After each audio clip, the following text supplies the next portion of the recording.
You know, in the spirit of a freewheeling conversation, I'm reminded of a film I saw about, I think it was 15 years ago, the film was made, which was a series of conversations with quantum physicists and some mystics, to use that word.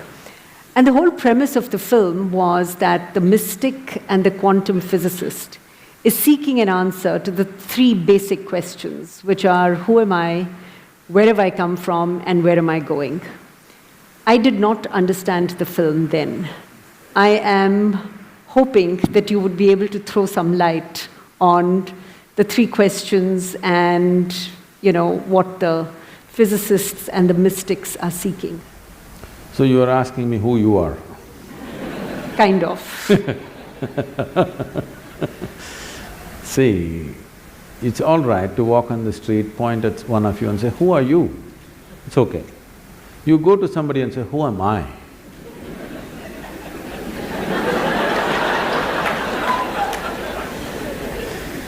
This happened in the Cincinnati airport.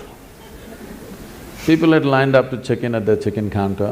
One man came briskly, jumped the line, went straight to the counter and thrust his ticket. The lady at the counter said, sir, there is a line, please. She said, no, I'm in a hurry. Well, she said, everybody's in a hurry, you're all getting on the same plane, so please stand in the line. Then he raised his voice, do you know who I am? She looked at him, promptly picked up the microphone and said, there is a man here who does not know who he is, can somebody help him?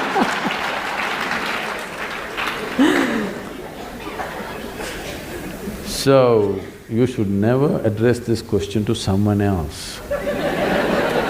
All these so-called whatever, I don't know, I don't want to make comments, they all picked it up because that Ramana Maharshi's book, I think, became famous in California. Okay? Everywhere you go, everybody's talking, who am I, who are you?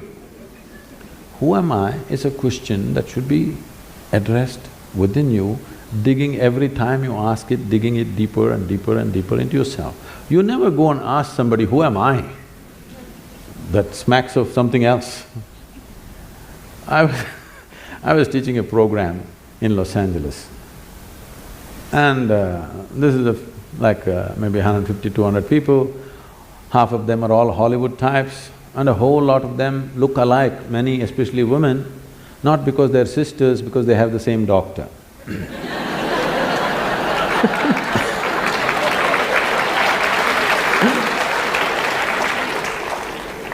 And I'm teaching them an extremely simple process that they need to do every day, which is just 21 minutes, extremely simple.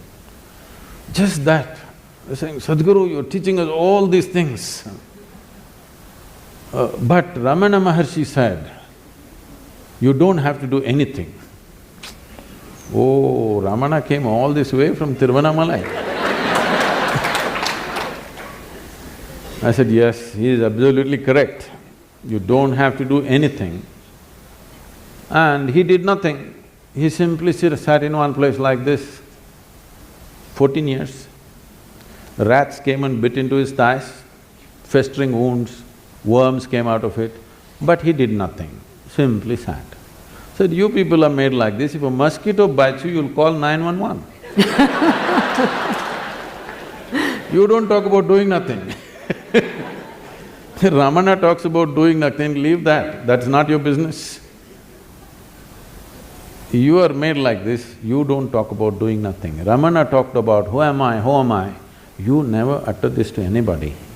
Don't ever go on, please all of you. Don't go somewhere and ask someone, who am I? You can ask them, who are you? So, who am I is not even a question that you need to articulate. When I just said, the more you know about it, the better you can exist here. Not necessarily, don't always think about a human being like he's some kind of a machine, how much he has to produce, there's no such thing. But how he exists is important. When you sit here, how are you within yourself is important. What you wear may be socially important. What you drive may be important somewhere else. What kind of home you live in may be important for some other reason. But existentially, there's only one thing important, how are you within yourself?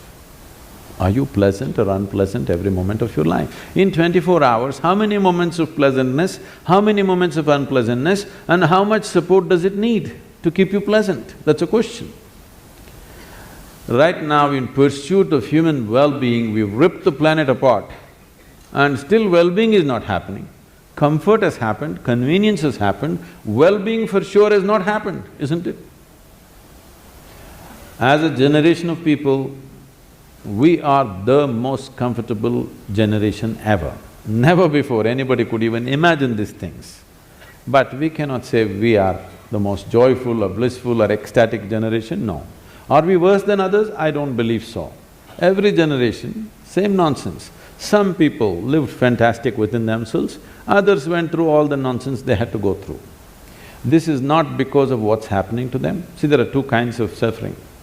Physical pain can happen to you because somebody may cause something to you, somebody is no food, you're in a war zone or somebody is poking you. I'm asking all of you, in the last 25 years, how many times it happened to you, somebody took a knife and poked you? For most of you, it didn't happen. Maybe when you're in your school, somebody poked you with a pin at the most, or you were not even worth that, nobody poked you. They simply poked fun. Huh? They simply poked Whichever. fun at you. Physically, how many times suffering entered you from outside? Very, very minimal. Rest is all self-help. You know, in Tamil Nadu, the government has a scheme, Namaka Name. Namake Nave, it means. That means people are on self-help, busy, causing suffering to themselves daily. Sit, stand, whatever happens. So you will see people, most of them are driving their dream machines on Bangalore streets, all right? How many are driving joyfully? If the traffic light takes 10 more seconds, they're freaking in their dream machine. Is it not a blessing that you bought this dream machine after working for whatever number of years? Why don't you… The traffic is making sure you stay in your dream machine for a little longer. What's your problem?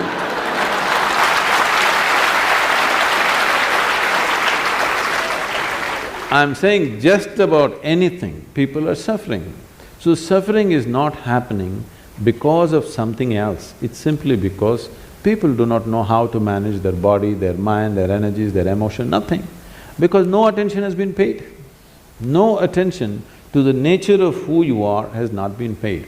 So who you are, who am I, question is entirely internalized question, never to be uttered, never to be written down. Unfortunately, somebody printed it and the whole world is talking, who am I, who am I? Oh, this is okay if you are an inpatient. If you're an inpatient in NIMHANS, you ask, who am I? That's allowed. That's allowed. If you're out on the street, you are not allowed to ask, who am I? You get me? You've also talked about… There were other two questions in that. Yes. Yes. I'm waiting for those. Where are you going? There's only one way to find out, you must go and see. As I was saying just now, some things are best known only by experience. People want to know, after my death, what will happen? I tell them, you must know by experience. Are you ready? No, then don't worry, wait. Where did I come from?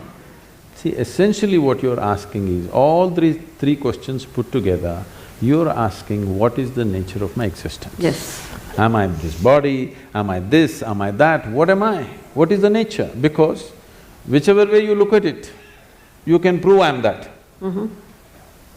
Because for everything there is some substance. You can prove yourself to a woman, you say I'm not this, I'm a human being, you can say I'm just a piece of life, you can say I'm God, somebody may think you're something else, doesn't matter, but for everything there is some substance. So you can argue for it, but that's not the point. Really, what is the nature of your existence? Don't take this as some kind of a great philosophical or spiritual question, please see it as a practical thing. If you want to know how to use this camera well, the more you know about it, the better it is. You agree with me? Hello? Yes. Similarly, if you want to use this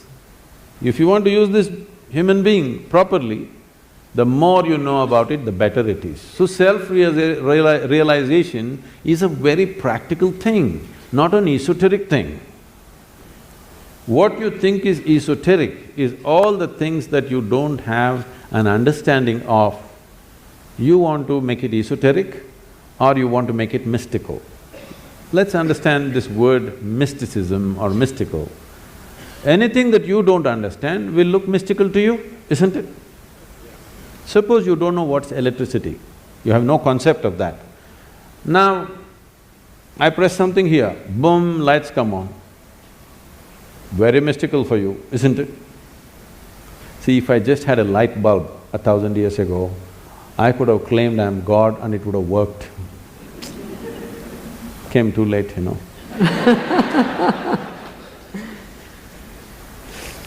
So, the more you know about it, the better you will live. This is not something that you seek at the end of your life. This should be the first step of your life, if you value your life. Yes? Yeah. Knowing this should be the first step of your life. Very beginning of your life, this question should be asked. Can I tell you a story? Please. There was a bishop in the Greek Catholic order. The Greek Orthodox Church believes they are the only real Christians, others are not really Christians. They think they are the only pure Christians, others are not really that. They have their own pope in Istanbul. So, it became a very small group over a period of time for whatever reasons. So, being on the Silk Route, many fantastic stories from India are wafting across the Bosphorus, and these stories are going on about the mystics and the yogis and the magic of India, which the Indians have not seen and everybody else has seen. So he always wanted to go to India.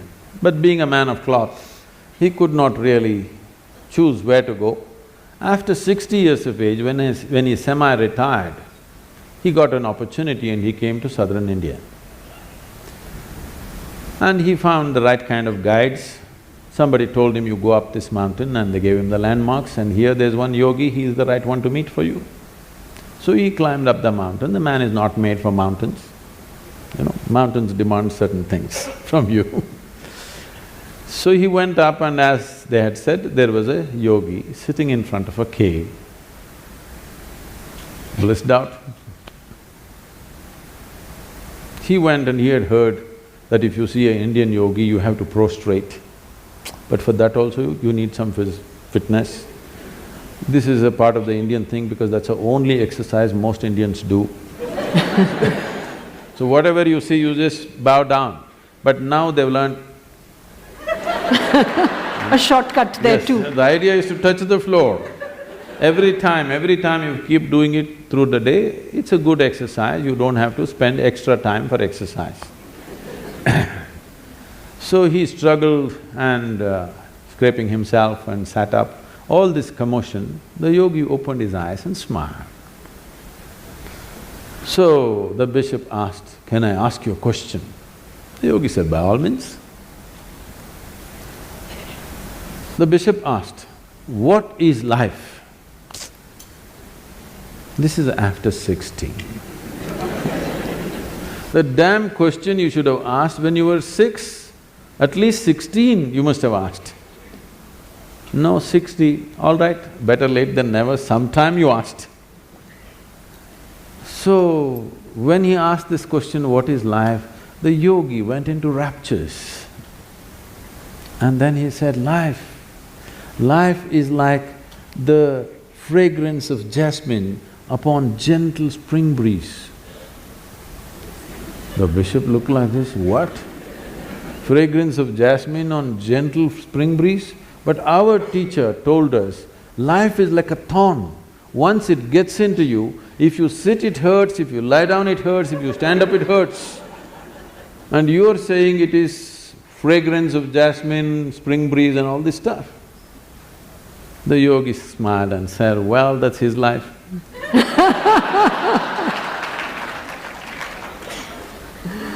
So, we have never paid attention to the most important dimension of who you are. And you do not know life any other way than the way it happens within you. Right. Yes? Right. You are the only doorway to the existence for yourself. Absolutely. You can only experience through this mechanism and no other way. Yep. If you don't know this, what the hell are you doing here? And just because you know this, people label you as a mystic, as this, as that, and many people mispronounce it as a mistake, you know.